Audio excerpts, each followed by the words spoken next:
Yes, this is New Orleans here. I was listening to you, and then when I heard the part about somewhat accusing African Americans of being anti-immigrant, then I felt I had to chime in. Sure, go ahead, my friend. I think that, of course, nobody endorses the policy of separating children coming in from south of the border.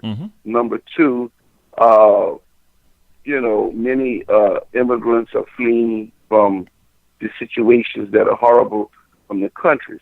However, I, as an African American, do not feel that particular issue is a pressing issue for the interests of African Americans.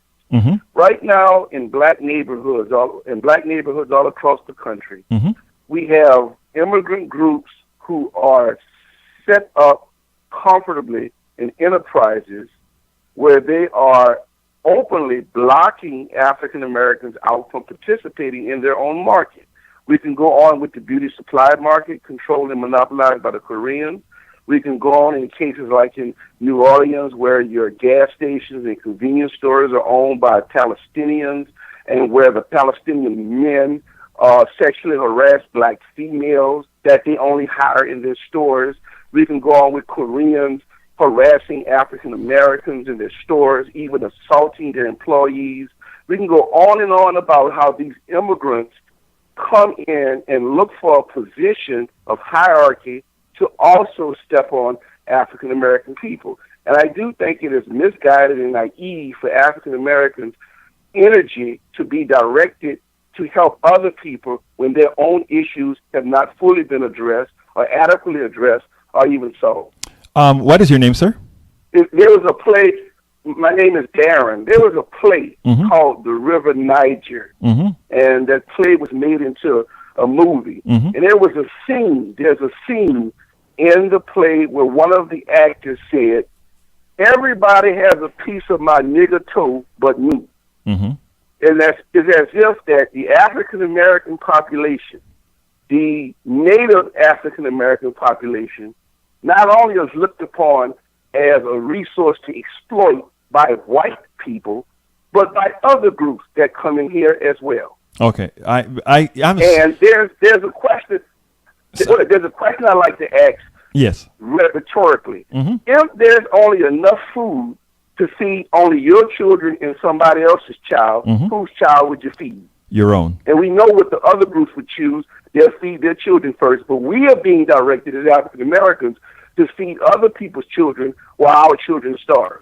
Darren, I am so happy that you are the caller who called in, because I think you've successfully made the point that I wanted to make, and that is right now the anti-immigrant sentiment is would make one believe that it's a racist white issue.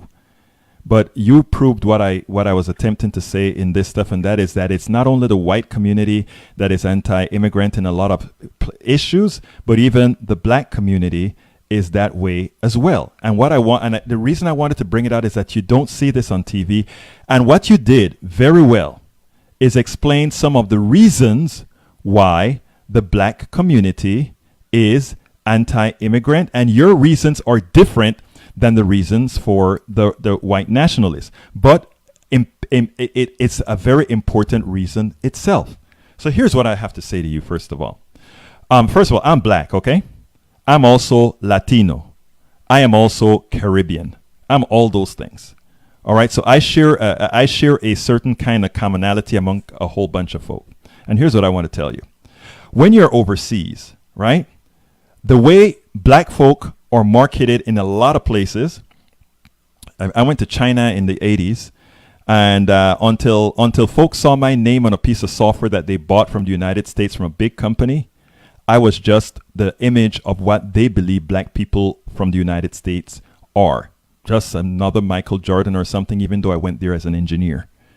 So the Koreans and all these people that come over to and take over your community, there are two reasons for that, of course. One is, do they actually many times think less of you? Yes. A lot of times they think less of you because of what they've learned, because of what our racist movies and all these other things have gone over to these countries and taught them. In fact, I am a black Caribbean person from Panama, and I can tell you one thing: there are a lot of things that we as Caribbeans, we as Latinos, have heard about black Americans as well. It is up to those who have some intellect to mitigate those lies and those misconceptions, right? That is one of the reasons I have this show. Now, if we get honest with the grievances that you just put out there, which are in fact real, yes, there are immigrants that go into your communities and not only extract from the community, not only, you talk about some beauty salons, you talk about, there are certain, I mean, I can go into South Park, Texas right now, South Park, Houston, and see the same thing. Now, it is our responsibility, I'm talking about black folk now, to do exactly what you just did. Articulate that and find a solution for that.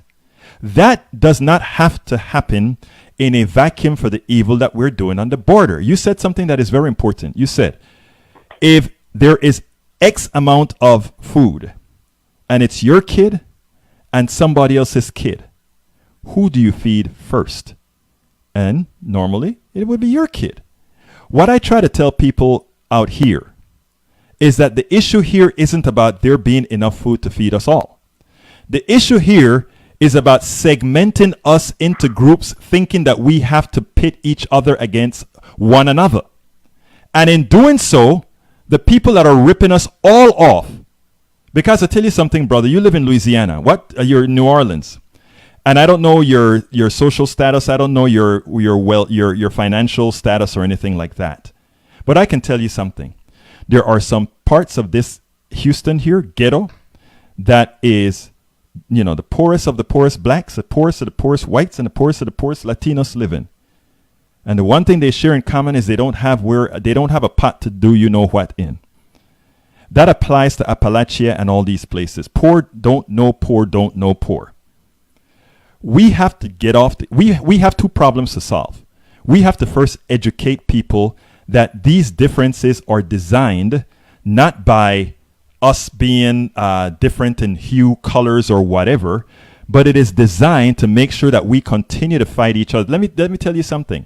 Suppose we taught that Korean some real lessons, that racist Korean how things really are, and how it's working. And suddenly he really became a part of the community. And suddenly we created places for that black business person who really want to have a black business in that area. And those, if we worked on those issues, we won't have to work on the hue issue, the xenophobia issue, the racism issue.